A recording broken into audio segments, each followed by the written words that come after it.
ini gue lagi rame juga nih soal kemarin Pak Prabowo yang pidatonya menggebu-gebu dan juga Apa ada itu? beberapa potongan yang viral di beberapa platform media sosial. Uni Eropa larang Indonesia produksi BBM B50. Hoax atau fakta? Belum jawab ya. Ya hoax. Hoax. Emang udah ada pernyataan resmi dari Sejauh ini tidak Uni ada Eropa. pernyataan resmi dari Uni Eropa terkait dengan penolakan program biodiesel B50 atau solar yang belum solar yang ini host merangkap produser iya, admin iya, luar Ingetin biasa. dong. Alah. Multi talent, multi Tuh. payment. Nah, B50 di belakang kita ini adalah campuran Minyak goreng ya? antara solar. Ya. Solar itu berbahan minyak bumi dari fosil ya, yang ditambang atau disedot dari dalam tanah dengan bioenergi nabati berbahan dasar minyak kelapa sawit. Ya. Minyak kelapa sawit diolah, kemudian diambil sebagian dijadikan pencampur 50% dari biosolar itu. Jadi 50 dari nabati, 50 dari fosil. Pantas ya mirip-mirip minyak goreng ya, ini aneh apa? Ya, apa jangan namanya? salah. Warnanya. Kalau kamu masukin itu jangan salah, nanti gua masukin Ntar- panci lagi. Ntar malah jadi ntar malah jadi apa namanya? Bahan orang mau curang juga lagi, ntar Ya. tatonya dijual di eceran nih B50 ternyata minyak goreng. Minyak goreng seliternya 14.000. Karena memang mirip ya sama bio yang namanya bionabati ya. Iya. Berbahan solar itu ketika Berbahan dicampur ya dia akan ada solar kan lebih pekat hitamnya gitu. Semakin banyak minyak gorengnya atau minyak nabati tadi, yang hitam ini akan membening, makanya kayak kelihatan mas bening. minyak goreng itu. Nah, satu lagi, tidak ada urusan dengan Uni Eropa. Uni Eropa ngapain larang Indonesia pakai solar? Wong mereka tidak menjual solar juga ke kita gitu ya. Indonesia kan ngambil solar dari Timur Tengah, dari Afrika, Untuk dari bahan-bahan mentahnya ya? Iya, bahan mentahnya. Jadi memang tidak ada urusan. Satu, kedua, di sini kan disebutin ada Singapura juga. Singapura dimungkinkan berkepentingan karena kita trading di sana gitu ya. Ya. Membeli solarnya di perusahaan trading yang ada di Singapura. Dan pengirimannya pun ada yang juga transit melalui Singapura. Nah, Singapura keberatan dengan kebijakan kita itu bisa jadi karena kan ketika kita Indonesia mengurangi impor BBM, harus barang melewati Singapura, BBM Singapura itu juga lebih sedikit. Kan kilangnya ada juga di Singapura kan. Dia berhenti di Singapura, dikilangin dulu, diolah dulu, baru dikirim ke Indonesia. Istilahnya kayak kita punya biasa beli sama orang, ternyata kita bisa bikin sendiri. Ya. Penjualnya itu benar. apa namanya kayak ya lu gimana biasa beli sama kita nih bahan-bahannya, tapi sekarang lu bisa produksi sendiri. Ya itu masuk akal tuh ya. Kalau yang Singapura ya Singapura keberatan ya bisa jadi karena memang bukan keberatan ya. Keberatan sih bisa, cuman dia tidak punya kepentingan apapun mengintervensi kita gitu, nggak bisa gitu. Dan satu itu, kedua tadi sudah dicek tidak ada pemberitaan atau pernyataan dari resmi dari perwakilan Uni Eropa terkait kebijakan ini. Karena memang Uni Eropa selama ini terbilang kritis ya terhadap kebijakan penanaman kelapa sawit di Indonesia. Nah, gitu. itu ya benar. Nah, kita tahu biodiesel itu sebagian menggunakan kelapa sawit. Nah, yang dikritik oleh Uni Eropa adalah kelapa sawit yang ditanam di lahan-lahan yang merusak hutan. Gitu. Nah, ketika hutan ditebang dan diganti kelapa sawit, memang sama-sama pohon, sama-sama tanaman ya. Tapi kelapa sawit ini bukan pohon gitu ya. Pohon duit. Pohon duit iya. Pohon menghasil duit. Pohon menghasil cuan ya. Benar. Cuman bedanya hutan itu membentuk sebuah ekosistem gitu ya. Semua makhluk hidup keberagamannya juga lahir karena dia berbeda-beda di hutan. Nah, tapi ketika dia hanya seragam, ya sudah, keberagaman di ekosistem itu nggak ada, kehidupan satwa-satwa yang ada di sana juga nggak ada, kemudian tanaman endemik yang bisa tumbuh di bawah pepohonan itu, di kanopinya itu juga nggak ada. Nah itu yang mengakibatkan Uni Eropa sangat kritis melihat Indonesia dalam konteks itu. Ya. Tidak dalam konteks melarang Indonesia menggunakan BBM B50. Berarti mungkin ada konteks soal Uni Eropa yang kritis terhadap penggunaan kelapa sawit, penanaman kelapa sawit di daerah-daerah yang memang seharusnya nggak ditanamin kelapa sawit. Yes. Jadi mungkin kritisinya Uni Eropa ya jangan berlebihan menggunakan bahan kelapa sawit ya, karena mungkin aja dengan ini berhasil nih bisa bisa memproduksi bahan bakar yang lain ya kan.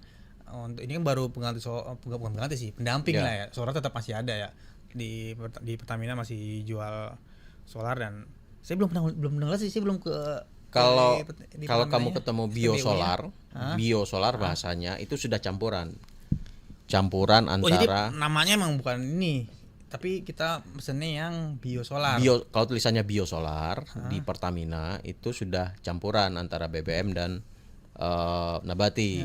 Tapi kalau kamu beli yang Pertadex itu masih murni diesel, bahan bakar fosil. Jadi bukan dia berubah ya, bukan jadi nama kayak. Kalau lihat berita-berita kemarin ada yang nulis kayak logo aja ya. Tapi kalau bahasanya seharusnya biodiesel aja. Jadi biosolar. Jadi kalau yang ada tulisannya biosolar itu ya itu berarti yang campuran MB50 ini. Kalau harganya harganya kalau yang biosolar masih 6 sekian itu, 6.000 sekian gitu kan. Coba lihat biosolar hari ini berapa. Biasanya itu mobil-mobil yang pakai itu mobil apa sih, mobil mewah? 6.800 per liter. Apa truk dong ya itu mak mobil pakai ituan ya? Biosolar itu. Truk yang mesin diesel itu pakai semua. Bisa. Kayak Fortuner itu yang mobil mewah. Bisa.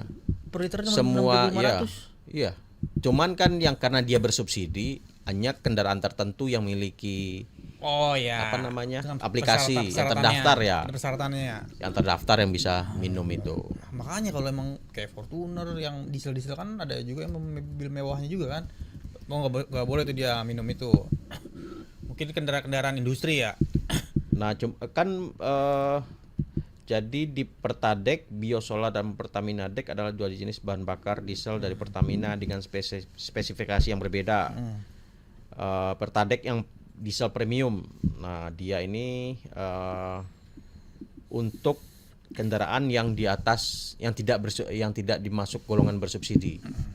Misalkan kamu pakai 2000 cc ke atas ya.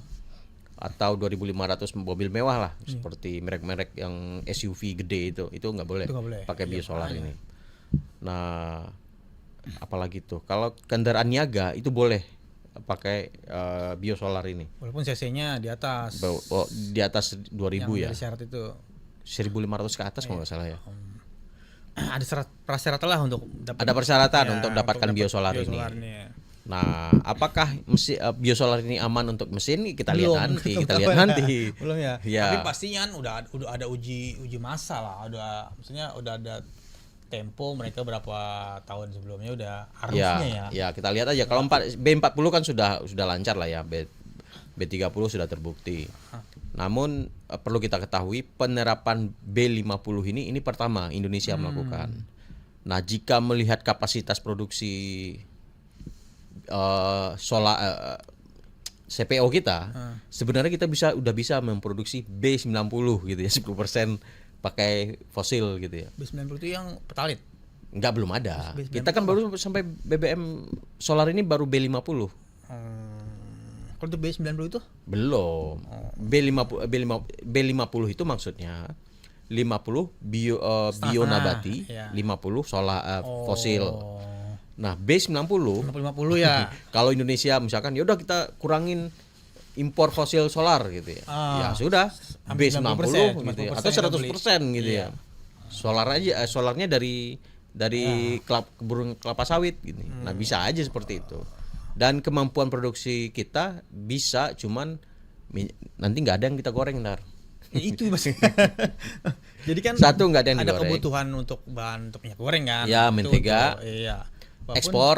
Ah, CPO kita ke ekspor juga. Nah, Iya. kalau kita memperbesar B50 jadi B60, 70, resikonya adalah pasokan untuk minyak goreng, resikonya ada satu lagi adalah pasokan untuk ekspor. Iya, itu ekspor juga kelapa sawit Ya, besar kan. sementara kelapa sawit ini juga berkontribusi untuk menambah devisa ekspor kita. Iya. Karena dia diekspor ke luar negeri. Iya.